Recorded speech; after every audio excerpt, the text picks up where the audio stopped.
कबूतर किसान के सारे पिज्जा खा जाता है। किसान गुस्से में कबूतर को मारकर भगा देता है।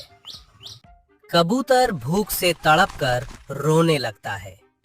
फिर अचानक कबूतर को बर्गर से भरे बहुत सारे ट्रक दिखाई देते। कबूतर ट्रक पर चढ़ जाता है और सारे बर्गर खा जाता है, जिससे कबूतर का पेट खराब हो जाता है और वो शहर को गंदा कर देता है। लेकिन किसान कबूतर को पकड़कर वापस ले आता है और उसको नीम के पत्तों से बनी हुई दवा पिलाता है, जिससे कबूतर ठीक हो जाता है। मगर कबूतर रोने लगता है। फिर लाइक और सब्सक्राइब नहीं